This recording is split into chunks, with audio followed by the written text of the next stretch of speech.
Special thanks, Eduardo, for the image. Also would like to thank to Pink Room and Subvisual for letting this space, for making this happen, thanking all the sponsors who are making this possible, and special thanks to each one of the speakers who are here today with us to talk about Web3. Have fun.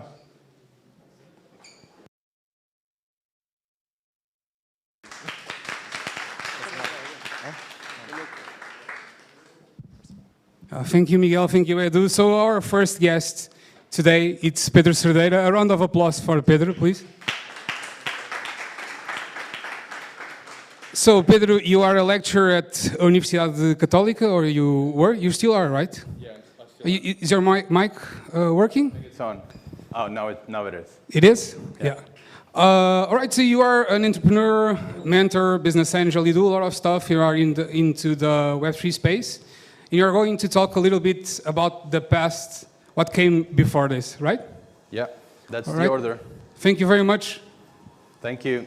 Just another round of applause for the event today and for Pedro. It's for you. Thank you for coming. It's for all of you. It's not for me.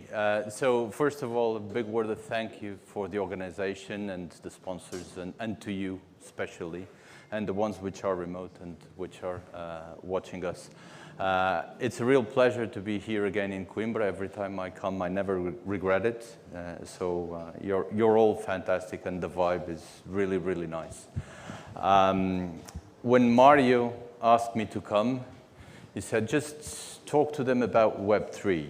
I said, what am I going to tell them about Web3? No. Half of the people will know what it is. Half of the people will not know what it is. And that's fine. Okay. That's fine as well. The panel that we will have afterwards, it's about the present and the future of Web3. So I thought that I would tell you a little bit of the past, so that maybe some of you can understand a little bit better how we got here and why we are here, and why this is such a big thing right now, and at the same time it isn't. So that's a little bit of my challenge for today. I don't want to make this incredibly long. I would like to make this interactive, which is another thing. So if you have questions, I'd like to take questions whenever you feel like it, and I'll try and save some time at the end for that. So what is Web3? Who here knows what Web3 is? Let's have a show of hands. No, with your arms right up in the air. Here, this is Web 1.5. People at the back. Okay, fine. So what is Web3? Who wants to start?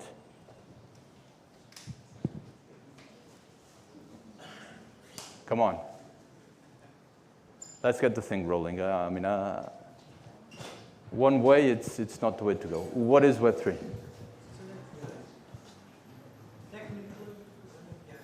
Whatever. What is Web3? I'm going to wait for you. I'm serious. The way I see it, has a lot to do, like, it's the steps of the evolution of the stuff related with the internet, and the stage that is Web3 has a lot to do with cryptocurrencies and NFTs now, that's most recent, and that's the general idea. Yeah, you're pretty much on it. Anybody else wants to risk something? There you go. I'll risk it and try to say that's about data ownership as well. Web 2.0, a few companies own all of the data, decentralized. With Web 3.0, each of the members of the network can own their own data and share what they want and what they don't want. So it's about ownership and entitlement and owning the thing and monetization and digital transformation and all of that. And the nice thing is that there were two versions before this one. So it's Web 3 because there was Web 2 and Web 1, which is sort of obvious.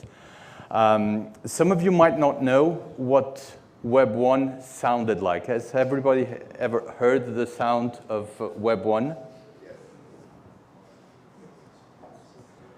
Tiago, could you play the clip?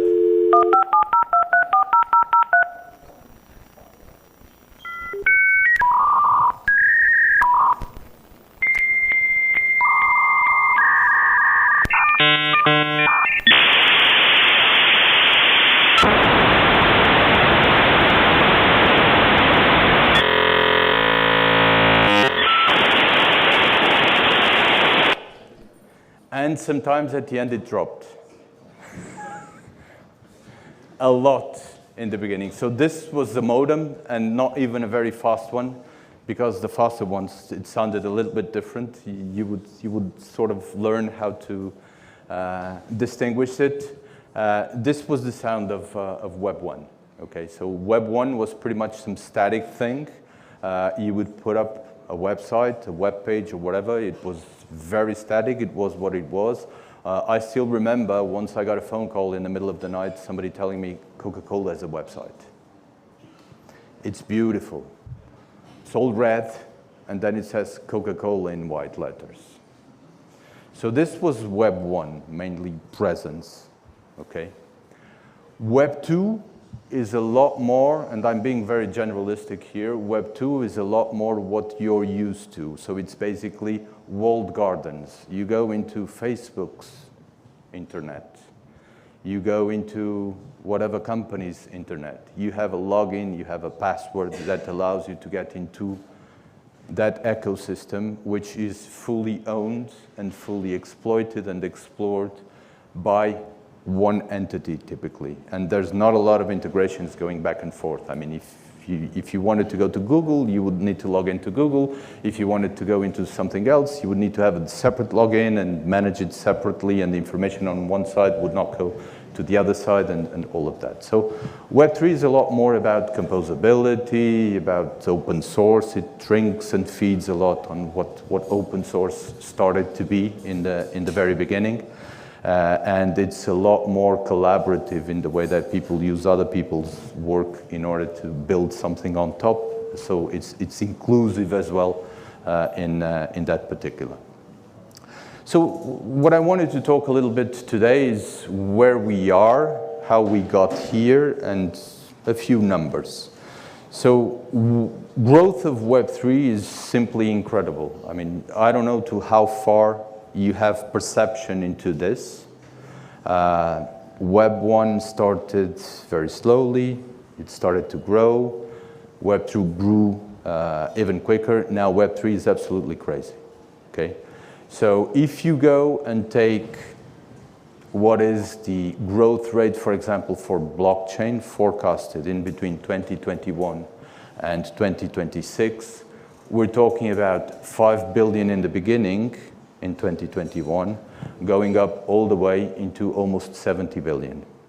This is almost 70% compound aggregate growth rate. So this is the size of the beast that you have in front of you. All of you that are playing and looking into and want to work into this space, I mean, I don't think there's ever been a place or something that grew so fast, and you will dearly appreciate it in your lives, because when the market grows and expands at this speed, it's simply incredible. The opportunities that come up are absolutely crazy. And the step of innovation, because there's a lot of people doing things and because it's very collaborative, also allows you to progress exponentially all this growth. Okay? So going back to the past and where it came from and all of that. If you look at a proxy for how many people use Web3 today, there's no easy way to determine what the number is. If you go and figure out the proxy for it, which is basically the easiest one, is people that actually own crypto actives or cryptocurrency or whatever, it's more or less around 310 million people around the world. So it's a very small percentage. And if you compare it back to what happened with Web 1 in the beginning, that would place us sort of in 1997. Okay? So I have here a little bit of a chronology so that we can understand what happened in 1997. So for example, 91, first web page. 93, Mosaic. Who knows what Mosaic is? Exactly. First web browser ever. Following year, Netscape. What is Netscape? Commercial version of Mosaic. So Mosaic appeared in the academic environment, and the first commercial version appears the following year. 95. Windows 95 comes out, which was a big mark. Amazon, eBay, Yahoo are launched, as well as the PlayStation. 97, and here, 97 was a very good year, and I think somehow this sort of, the history repeats itself and the cycle is getting there. Google was founded in 97. So if we are in Web3 today where we were in Web 1 in 97, if Google was founded today, imagine what we have in front of us. So a little bit more curiosities around this. Tamagotchis. What are Tamagotchis? Anybody knows? They were launched in 97. Like NFTs, yeah. But you needed to take care of them.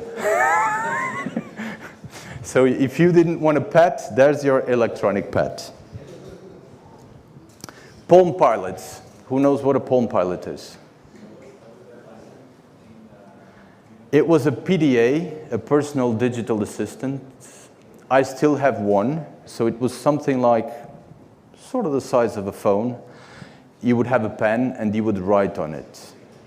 The company doesn't exist anymore. It was later bought by 3Com and then it was killed sometime afterwards. But it was the precursor of the pen interface and the touch interface that we now enjoy in our phones. Okay. Grand Theft Auto was launched. Microsoft Visual Studio was launched.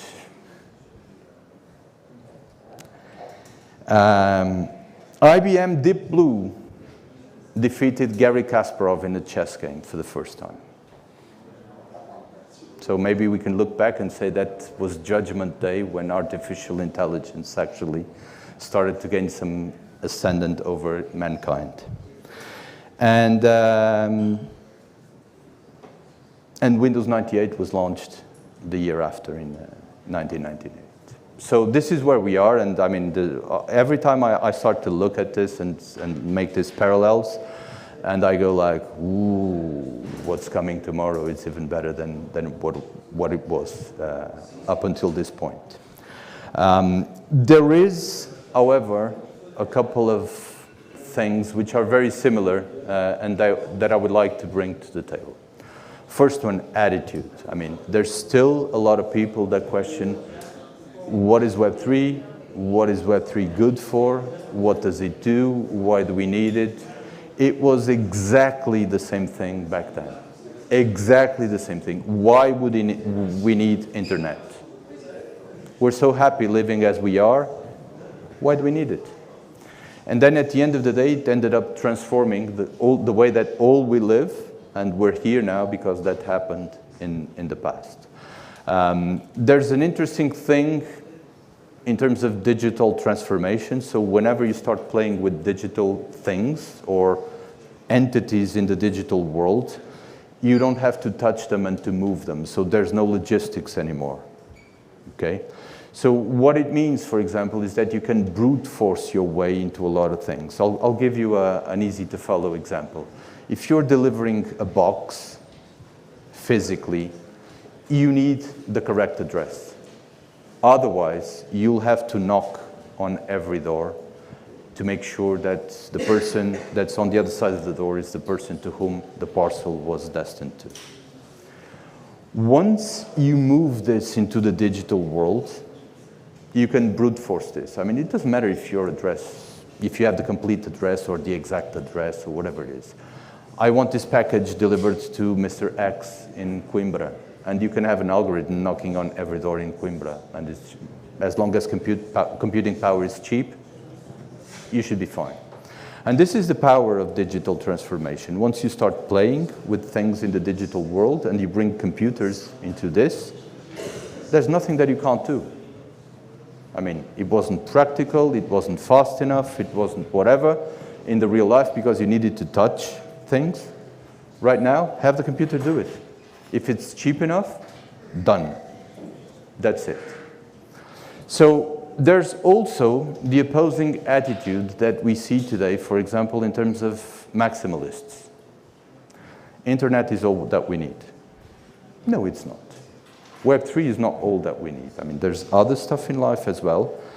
So take a balance into these things and see them for what they are. It's not like we're going to hook ourselves into some sort of matrix world and we're going to live in there just like that. No, we still live in real life as well. I mean, we're still animals and humans at the end, and we're still a tribe, okay? Another point that I wanted to touch is regulation. Regulation was, again, the same shit. They were always behind. Always behind. They never knew what to do with it. And it was hard. I mean, I still remember what happened, for example, with the telco regulators, because you would dial into the internet and after a certain period, you would not pay traffic. So it was like the year of the flat fees. Oh, by the way, 97 was the first year where AOL in the US introduced a $19.99 flat fee for accessing the internet, because up until that point, you would pay per time that you spent online. Okay, and it was a lot because the speed transfers were very, very slow.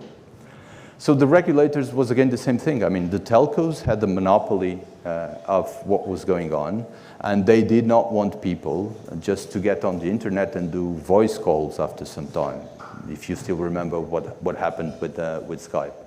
So again, same pattern. More things. Monetization. Who here wants or is working on startups or their own companies or whatever it is? Just let's have a show of hands here. No, this is not what it is. This is not what it looks like. Who's indecisive? Maybe that's the key. Who wants to work for corporate world? Well, maybe you're still figuring it out. That's what it is, probably. But the thing is, monetization was also an issue in those days. Nobody had the faintest idea how this thing could be monetized, and it's still what goes on today in Web3. Marketing will pay for everything. Advertising will pay for everything. Today, it's the sentence has changed slightly. It's the community, bro. That's what people say, whatever that means. But at the end of the day, this needs to be monetized, and people will monetize it. But back in those days, exactly the same problem. Scalability. I mean, you could not believe what happened when, in those days, somebody decided to put up a website. A server could only serve so many customers, and then technology came along, and programming languages, and this and that, and new ways of doing things, and it got sorted out.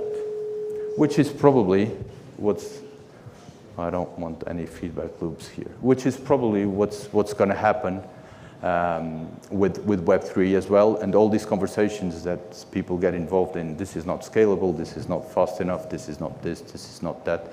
Technology will certainly take care of a lot of that. User experience. What do you guys think about the user experience in Web3? What user, what experience? Same thing. If you wanted to dial into the internet, you had to know what you were doing. You needed to know what the modem is, what sort of command you would need to give to the modem so that it could dial. By the way, it was ATDT. And then you would put the phone number and all of that. Same thing with the wallet. If I want to transfer some crypto to somebody else, what's your wallet address? Which chain? Are you sure? Are you not sure? Is this compatible? Did it arrive? Maybe not. Where is it? We have no idea. We lost it. So user experience, it's probably the key to letting more people on board and to build enough critical mass in order to pull this through and to take this to another level. Technology. So we are humans, we are animals, we play with technology. And the way that we create things is by playing. And somebody comes up with a very stupid idea that probably has no meaning or no way of actually being anything worthwhile, but they still build it, and that sort of triggers the next guy or girl to come in and say, ah, this was nice, but it's completely stupid, so let's find a new usage for this. And they start building on top of, on top of, on top of, on top, and that's how good products and good solutions get built. It's by joining all these things, because nobody sits down and says, I'm going to build a nuclear reactor from scratch. That does not exist. You pile on top of other people's work. And a lot of the technologies that we see today that look like solutions in search of a problem will make sense somehow, somewhere in the near future. Torrents, for example, which were completely illegal back then, are the foundation of a lot of the distributed architectures that we see today. There had to be a guy that came up with this crazy idea of spreading things and have everybody owning a piece of the pie that they would contribute and send to whoever was requesting it. I mean, what was it good for in those days? The first decent usage for it was to share music illegally.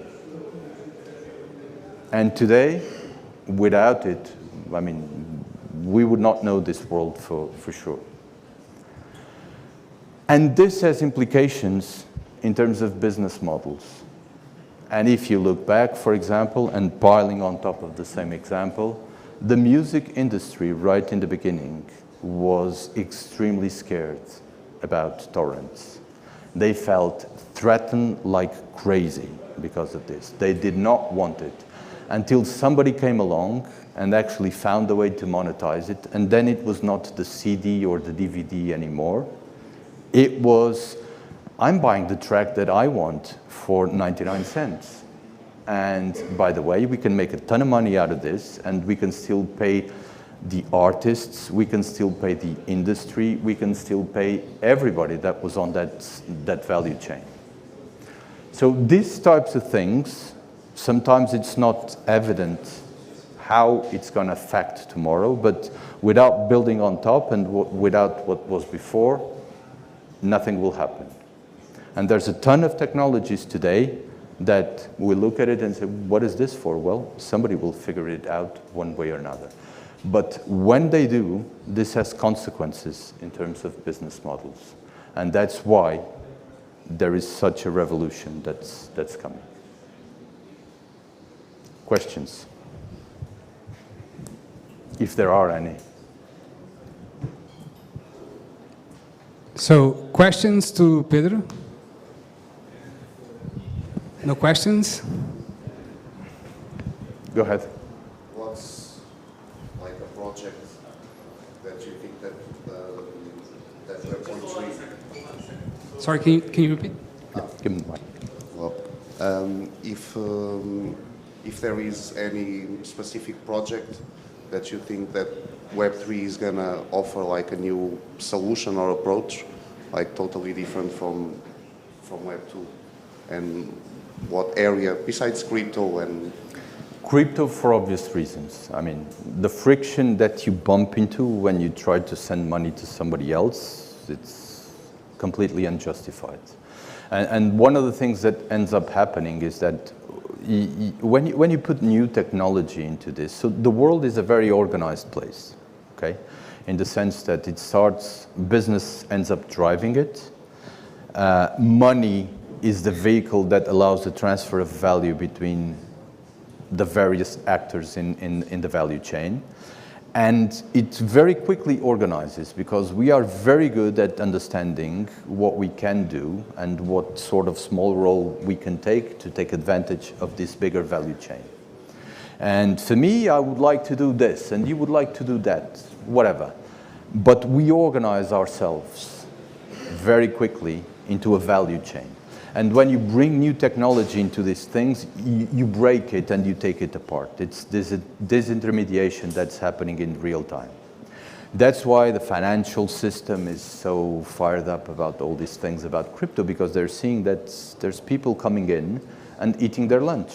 And it was so well organized and it was flowing so finely and everybody was making such good money throughout this value chain. And then suddenly, it starts to be taken apart, okay? So the next big thing, it's always something that changes and disintermediates what happens. Where do you want to start? That is the question, because there's a ton of things which are absolutely ready to get disintermediated. I mean, finance is obviously one. There's another candidate that's just lurking around the corner, healthcare, health tech, health sector, whatever you want to call it. I mean, why when I go to the doctor, can't he or she look at all my analysis and medical records from the beginning in a simple way? Because people don't want it. That's the truth. Simple as that. there has been a few projects in crypto trying to solve that. There is, but it takes time to sort of get it going. More questions?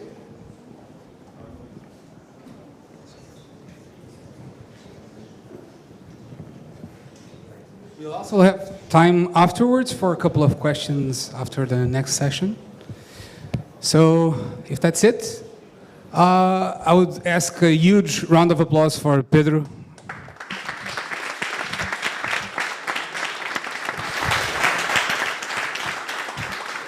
Again, thank you all for being here. Now we are going for the second moment of the day.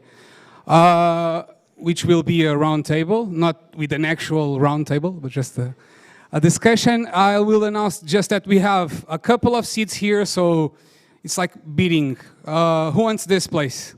Miguel, this one's for you. It's the best place of the venue.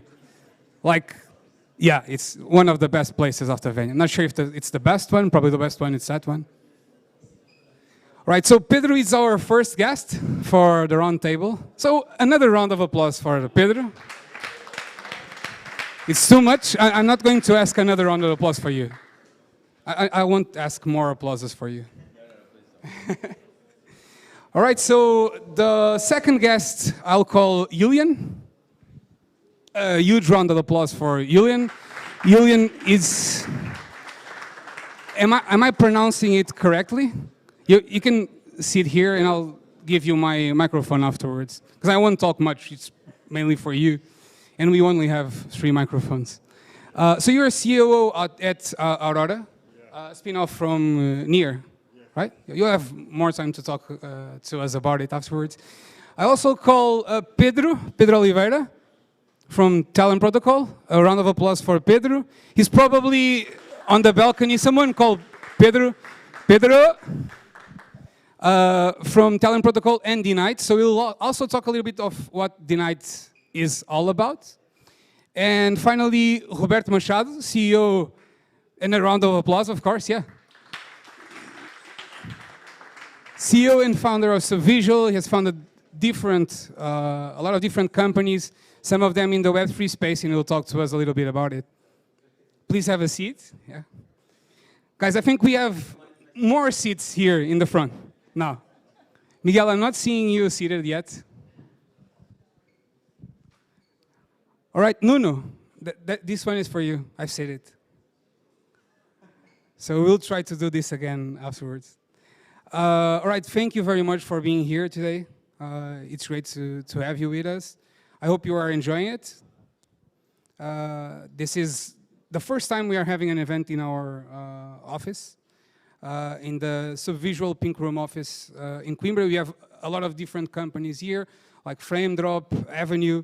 So I hope you can find some time between the presentations and afterwards to talk with everyone and get to know more about what we're doing here.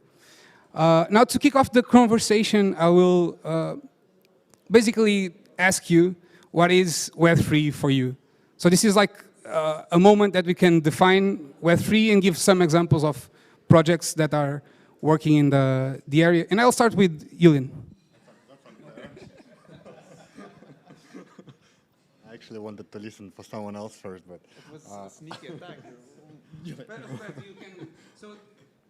This is basically a conversation with everyone, so if you want to ask questions, feel free to do it.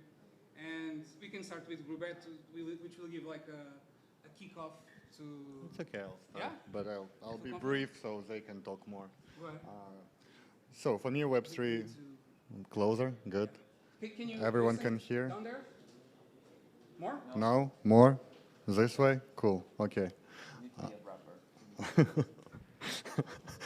Okay, so for me, Web3 is basically a user-owned internet. So I think we're pretty far from it, but I think this is where it's going, just changing of the ownership and allowing people to kind of own their data and be in control of it, as well as all of the possible assets that they can be possessing. So that's my short answer. I think so. Tiago, can you confirm the other microphones are working? Yeah. So, since we have... Sorry, we are testing the microphone. Yes, yeah. I have the power now. Thank you for the invite, Mario. You have been doing a great job with this event. I think I can put this here again. So Yulian already mentioned ownership. I think for me it's also the core thing. There are a lot of ramifications from that. It's all about decentralization, ownership, transparency, a lot of values that are, as a lot of people say, were more present in Web 1 and we lost it in Web 2, and we can recover it in a way that it's more efficient and people feel more empowered and participant in the things that they are doing online. And the reality is that time is passing and we are spending a lot more time online. And we are putting our time, energy, and almost our core beliefs in things, in platforms and gaming stuff and all of that. And there are even philosophical questions about if you create a persona online and that is stolen from you, are you almost killing the person in the real world? And that's how hard the question can get, or it's the extreme of the question. Series wants to participate as well. So yeah, I think we are still a long way from that, as you mentioned, but really interesting stuff happening the last 10 years, which is a very short time in the grand plan of things. So yeah, I'll pass to the other two because they can add more stuff, but that was also my short answer. Pedro Oliveira. Yeah, it is. All right, first of all, thanks for the invitation and congrats on being the first DeNites in Coimbra. Okay, DeNites stands for Decentralized Nights, but also can happen during the day as well. Can we get a huge round of applause for DeNites? The first applause for DeNites. Yeah, I'm one of the 4 leaders of the DeNites DAO, and I'm already putting my place up for available for the next season. So in August, it's my last month as a leader of the DAO. So if you want to participate, maybe you can take my place as well. I'll gladly like that. Is that a job offer? It's a strong request to the community. Having said that, and focusing on the question of Web3, totally agree with, this is going to be one of those panels where everybody agrees, so I'm going to try and build on top. No, it's not. It's not? I was just, trying to make you go against us. Having said that, I think there's 2 other pieces. Nobody really knows what Web3 will become. I just want to add a couple things.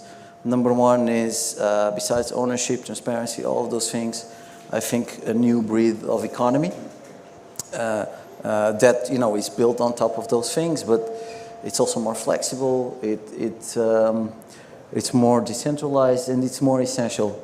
We cannot forget that we are in a country right now where we have a currency that is more or less strong-ish. But if we were living in a country like Venezuela or other countries where the institutions are not to be as trusted as ours, crypto would be more native for us. So crypto and Web3 would be an essential, a need, not an opportunity. So let's keep that in mind. The second thing that I think is very important is the way we collaborate. Let's take an example. I think it's easier to explain with an example. To create DeNites in a non-Web3 way would be possible. But because we're using Web3 tooling, like for instance a safe with multi-signature, it just builds the extra trust that the community needs for us in the leadership team to have. So that's a clear winning compared to building a DeNites Web2 way. One last thing before you come in and destroy our argumentation is we need to understand that Web2 started, last time I checked, around 2004. That was essentially when it started, and it changed our world. Okay, business models, the way people interact with each other, a lot of things. It created opportunities, but also problems. And Web3, we're like Web2 was in 2004. So we're right at the beginning. So it's amazing to see all these new faces. This is exactly the purpose of DeNites, is also to onboard new people into Web3. You are the ones going to be building, together with the 4 of us, the 5 of us, hopefully, what this exactly means. Because if you ask someone what Web3 is, and they tell you it's this, this, and that, they're lying to your face. Nobody knows yet. Pedro, do you agree? Try to do better than that. Nobody knows. Well, you've listened to me. I'm not going to go on and on ranting about this thing, but if I had to pick a couple of words, I would say it's empowerment, or at least it drives down that path. Because when you look back, I mean, now you can be a banker if you want with your friends. There's nothing preventing you from doing that. And people sometimes call it decentralization, and they end up not realizing exactly what it means. Yeah, it's decentralized because it's spread all over the place.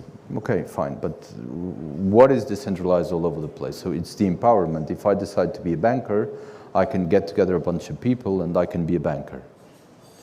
The point that you make about we have a very happy life in the place that we live, and we only have rich people's problems, it's very true.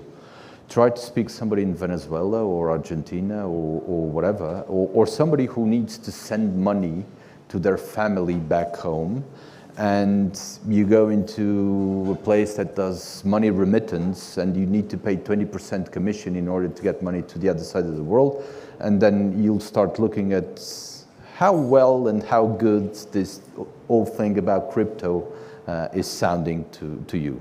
So it's empowerment. You can basically do a lot of things that you could not do before. Hopefully you will be able to do a lot more. Nobody knows what they are, but they will come for sure. And probably the other words that I would use is collaboration. And it goes very deep into the roots of open source, because you reuse other people's work and code, and you pile on top. And that makes it a lot easier, because in Web 2, when you wanted to do this, you had to start from scratch. That's why so few companies ended up mastering the planet like they did. And I'll ask you, what excites you the most about Web3? And can you talk a little bit about your projects, your own projects, and the projects that you see in the community that you're really thrilled with? Yulian? I mean, of course, I'm excited the most about the project I'm working on.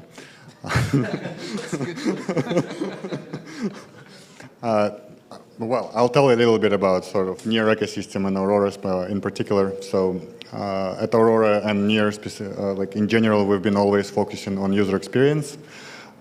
So we believe this is like a major kind of milestone in getting adoption, is making blockchain actually experience seamless for users and abstracting away all of its complexity, because it's pretty scary to install MetaMask right away.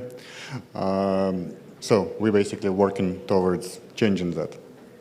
In terms of exciting projects, I think there is, I mean, in terms of like specific names, probably I won't mention any, but I think there are interesting developments in trying to integrate it towards Web 2 use cases and trying to actually bring more users from more traditional space and who have more traditional experience of using the internet versus sort of DeFi and, let's say, NFT. I think NFT is actually a really cool use case, maybe not specifically in just, pictures like we see it today, but in terms of sort of like giving rights, ownership, subscriptions, memberships to certain kind of, I don't know, closed parties, whatever it is.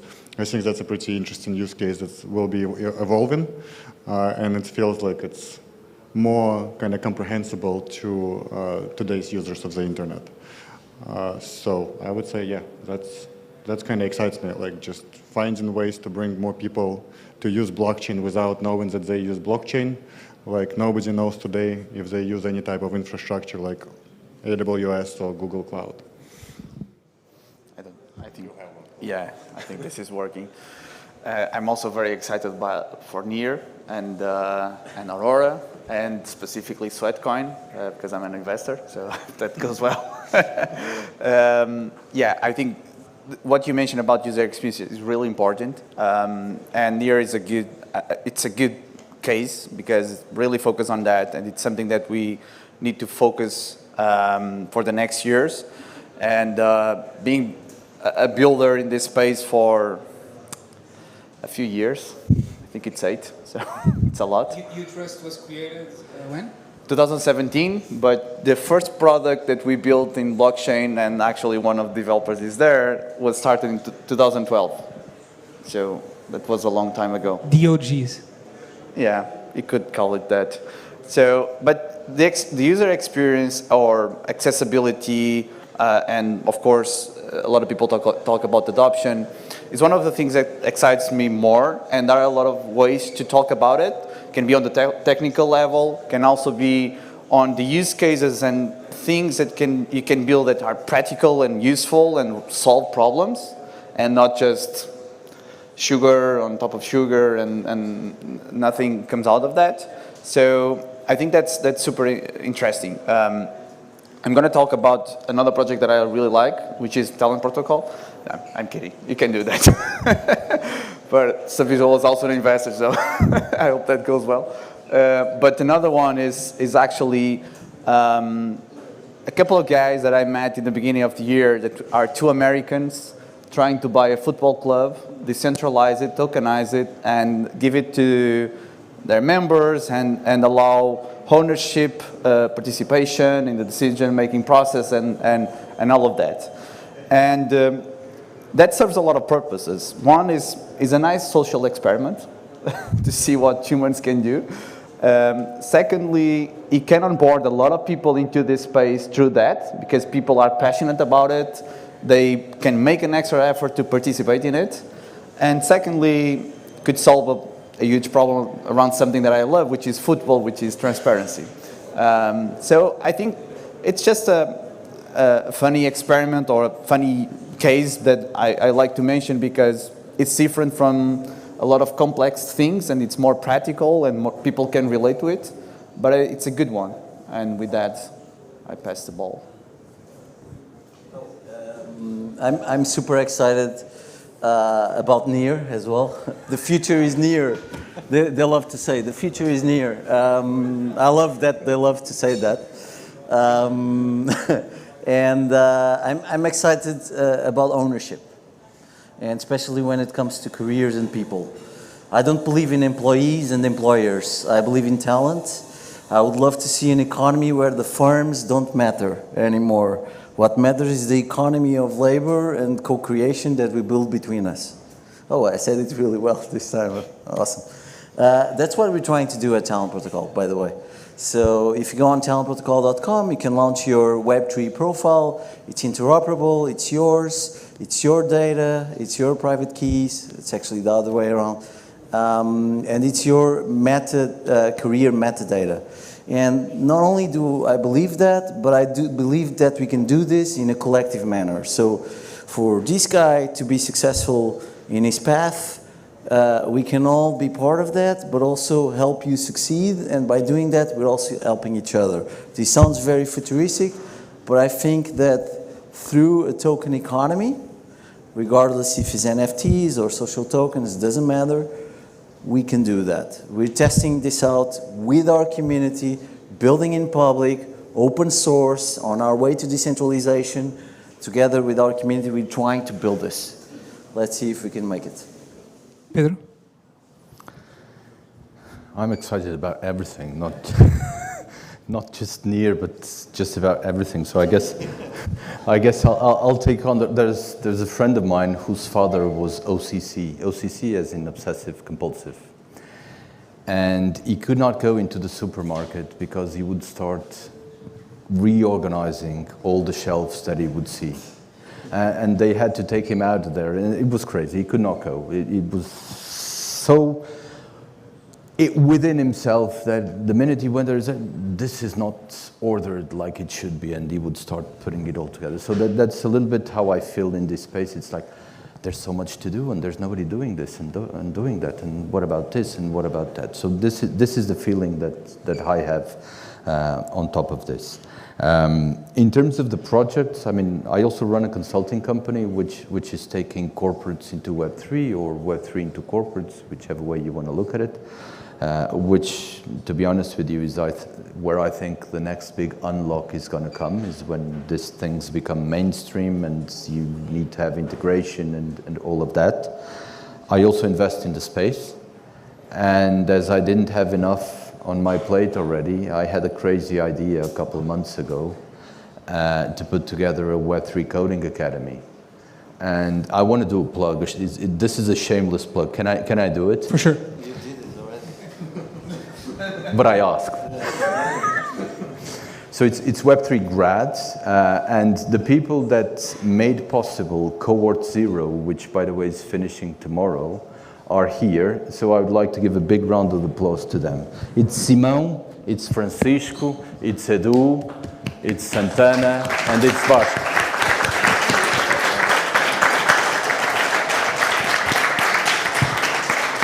We definitely need more people building, right? Yeah, so this is one of the big things that's missing right now. There are no developers, there's not enough builders in the space. Developers, marketers, designers. Everything's missing. Founders. Everything's missing. Yeah. Everything's missing. My next question would be, what are the main challenges to reach mass adoption? And that's probably one of the challenges that we need to overcome to achieve mass adoption. Actually, Sweatcoin is a good example Because Sweatcoin, for you who don't know, it's an app. You walk, you earn points, right? They exist since 2015, I believe. I met the CEO. He's also an investor in Talent Protocol. Back in London, I was living there, and I was beta testing it back then. And he told me, Sweatcoin. And I was like, oh, it's a blockchain thing. He was like, no. I'm like, bro, what are you doing? It's Sweatcoin. Obviously, it's blockchain. No, it's not. So fast forward from that moment until today, 7 years later, they're moving into the sweat economy. Sweat economy. So they had 60 million users in the Sweatcoin, which is not blockchain. People would walk and claim rewards in shops and stuff, whatever. And he came into Web3. It was complicated to go from a Web2 approach to a Web3 approach, both from an organizational and economy and a technology and cultural standpoint as well. But in 3 months, he went from 60 million users to 100 million users. I think these are the numbers. Correct me if I'm wrong. I think now they are over 100 now. And the way they did it was very smart because they thought about that topic you're saying, you know, how do I onboard these people who don't know anything about a MetaMask, an address, blockchain, crypto, it's all alien to them or part of them. How do I onboard them into Web3? So they partnered up with Near and they created a very seamless experience where you could port your walking points, your sweat points, from the Web2 app into the token app. And it's all very seamless. So I think more tools like this, and this was in an app way, is what we need. Now, they were one of the first I've seen doing, this is how early we are, okay? We need more people from UX in the space, because right now the experience sucks. And I speak against myself, because Talent Protocol, we're doing a massive effort in that direction, but we still have a long way to go. Not only us, we collective. So make sure you train your guys from Web3 grad so that they make fucking awesome products that that non-Web3 people can use as well. I think it's very important. What was the question? What needs to be done to achieve mastery? Okay. And challenges? Yeah, I mean, main challenge is yes, it's definitely, I mean, Near actually when started, idea was to actually create a seamless experience by creating a web wallet. But it was actually interesting because all the users of MetaMask hated it. And actually, because everyone was confused, what is this web sync and why does it exist when we're used to this sort of plugin? So basically, I think the challenge is that from one side, we're actually still all trying to win, or at least kind of win existing blockchain market, which is kind of used to MetaMask, while we don't really have enough applications for traditional Web2 users, because again, DeFi is an important piece of infrastructure, but it's very complicated, especially for like newcomers.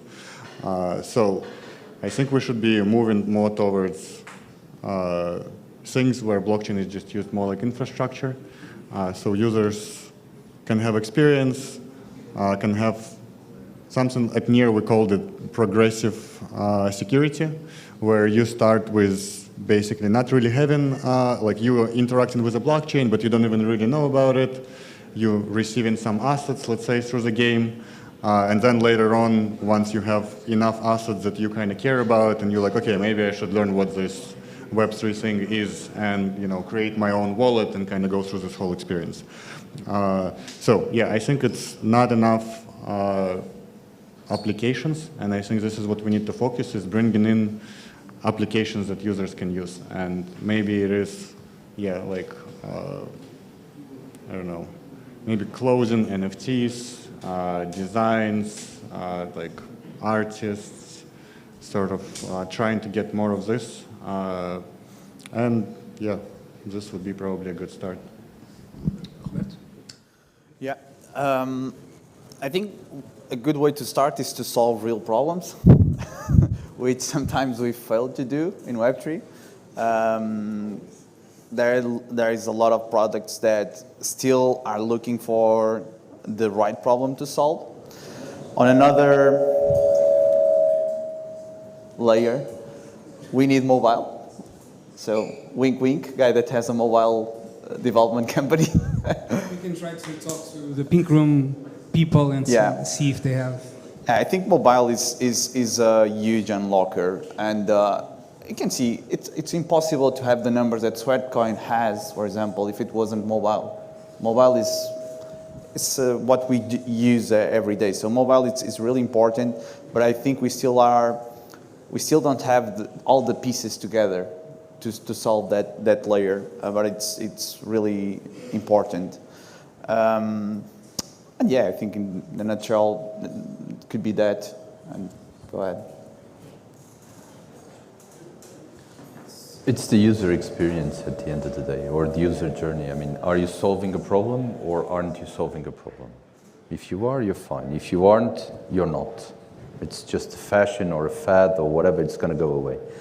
And I'll give you an example. How many of you drive?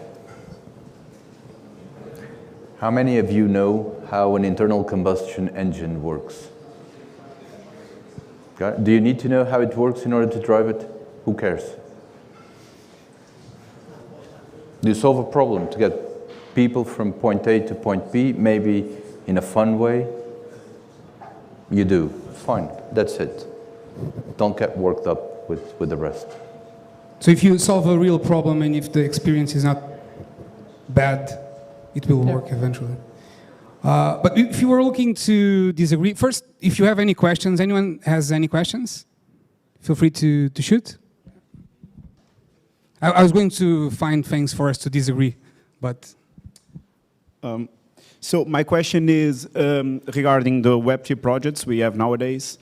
I think a lot of people want to understand better how can you trust in a Web3 project, or if you are looking for investment, or if you are looking to somehow enter in a Web3 software. How can you? What are the indicators you see as indicators of authority?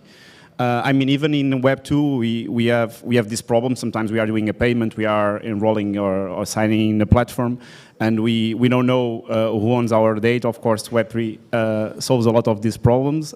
But at the same time, there are a lot of pyramid business. There are a lot of projects that already failed, and a lot of people were scammed. So I'm interested to know what are the indicators you see when, of course, you are more close to this community, and you already have knowledge about a lot of projects in Web3. But for the other people that are entering in this world, what are the indicators you would advise to help them understanding better if they are investing, for example, or entering in a trustable project? Yeah, who wants to go first? There are a lot of layers to that question. If you are looking from the user point of view, it's really hard because there are some things that you can look at, but in the end, that project might not succeed and it disappears, but that's the same as you were saying in Web 2, that can happen, or if you are using a Google product, it can disappear from one day to another. It tends to happen a lot of times. What I would say that if you are using a financial product, you might look at certain numbers that indicates if the product is doing well, a DeFi protocol or something like that. You can look at TVL and stuff like that and see, okay, this is growing, so this might be trustworthy. Or maybe if you see like huge return rates, probably you want to avoid it to start because it might be scammy. So there is a lot of research that you can do if you are using something like putting your money into something that you can see, and it's transparent most of the times. Or if it's DeFi, it's transparent. You can look at it. It's better than some CeFi stuff that it's harder. From a building point of view, I think it comes down to the people that you are building with. And that this is a struggle that we have at Subvisual. We build a lot of products with a lot of different people, and we need to make sure that we are working with people that respect the same values that we also respect. So knowing the people that you are working with, trying to understand what are their motivations and stuff like that can be really important at an early stage. But in the end, a lot of things can happen. Project can disappear for several reasons. And in terms of scams, yeah, it's muddy waters out there. You need to be careful with a lot of things. The lack of regulation currently also doesn't help. I never see regulation as the solution for that or either the problem. But yeah, regulation, you also see a lot of regulated products that ends up, it turns out that can be bad as well. So it's not the final solution for that, in my opinion. I did the perfect answer. Yeah, that was very good. Did he answer the question? Do you have any other questions? Let me just go down there. Do you want to say hi, Mike? Hey, hi everybody. Also our sponsor, Red Light. DeMaze is also our sponsor. Pink Room, DeNites, Subvisual, Taikai. I'll take some time to talk about our sponsors afterwards. Hello. I just want to ask about NFTs. Do you think NFTs will play a huge role turning blockchain and crypto more mainstream? Just say about that, but you can start. No, the answer is yes. Not the scammy ones, okay? Those are not helping, but no, yeah, definitely, incredibly, in my opinion, yes, because I would never expect that to be the one thing that made us go mainstream. Crypto, Web3, even the Web3 is almost like a rebranding of crypto, almost like a second chance for people who hate crypto to come in. Hey, it's not crypto anymore, it's Web3, you're welcome. And they're like, oh, it's not crypto, okay, I'm good. NFTs is surprising. I mean, I never think this was the thing that would take us mainstream, but it was impressive. There's a few reasons for that. I think the fact that, I was going to use a bad word, a lot of creators were getting F word. It helped because some of those are artists and they have a follower base. And I think NFTs incredibly became the way for Web3 to go mainstream. So we have to use it because everything else we've tried, it didn't work. He answered it, yeah. So any other questions? Or you, yeah, go ahead. Because I think there is a technical answer to this question that is very important to add to what you said. It is, what is an NFT? You already explained, and how important that is. The fact that for the first time you can verify something online as being owned by a certain wallet that in the end you can also verify who owns that wallet with other parts. But it's the first time that technology allows us to do that. And that's so powerful to unlock so many things online. It's truly remarkable, and it's the first time that's happening with the huge the massive adoption of web across the last 2 decades.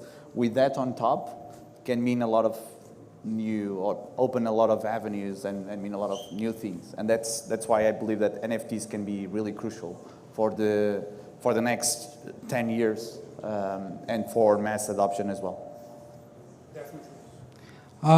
Any other questions?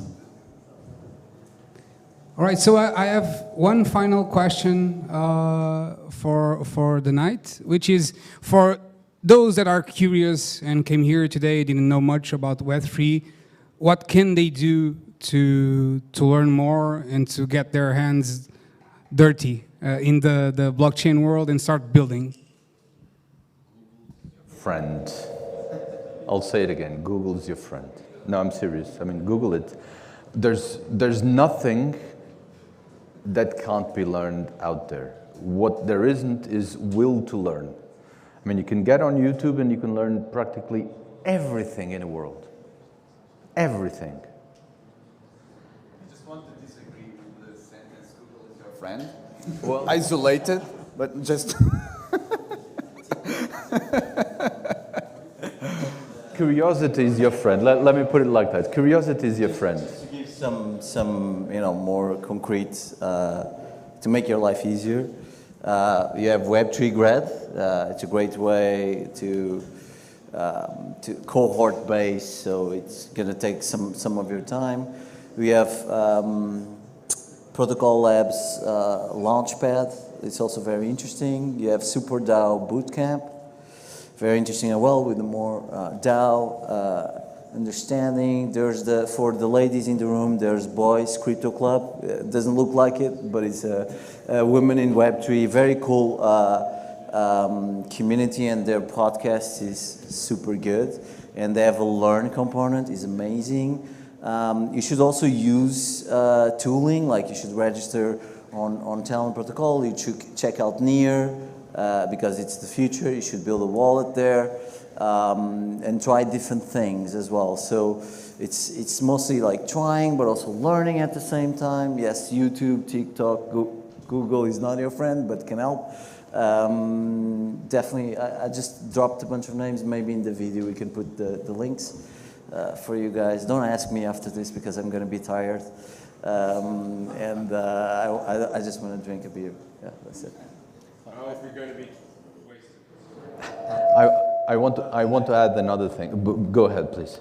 So I also want to say that learning is good, but don't forget that practice is also pretty good. So to actually go and engage in all this stuff.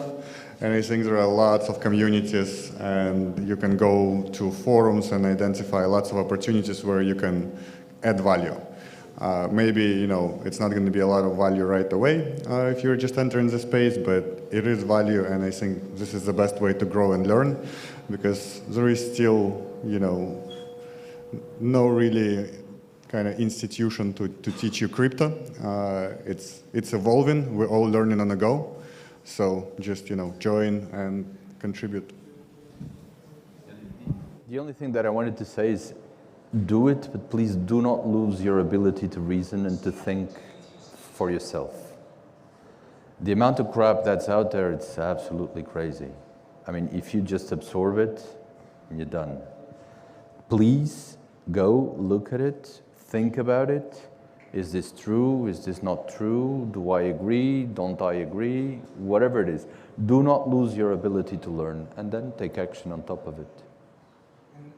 That's very important, and I think that communities like this, Coimbra.Blockchain, DeNites, also have a huge role to play. So pay attention to our social networks, see when we are going to organize the next episode, which will going to be sometime in November, probably at the Nest Collective. A round of applause for the Nest Collective for having the second episode of Season 2 Coimbra.Blockchain. We're also going to be in Lisbon during the Lisbon Blockchain Month. A lot of things happening down there in a couple of weeks, right? DeNites is going to have DeNites Bom Dia with a lot of workshops, presentations, and some networking. A lot of beer probably also. Co-working as well, so you can work from there if you want. And on the 3rd of November, we're going to have Disco DeNites, which is going to be the best party in town, with an after party. After 2 a.m., there's also an after party. Yeah, you can also find people from Subvisual there. We'll also be there. Pink Room will also be there.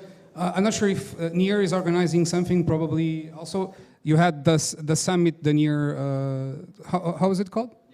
NearCon that took place in September. Can people find the videos online? And yeah, so don't Google it. Go to YouTube directly, probably. Just a sentence. And using Google that is bad. It's a sentence. It's a sentence, yeah. So search in Google. That works for you? All right. So we've reached an agreement. Searching in Google is your friend. Nice. So thank you very much again for being here today, everyone. To you at home, I'm doing this, looking at the.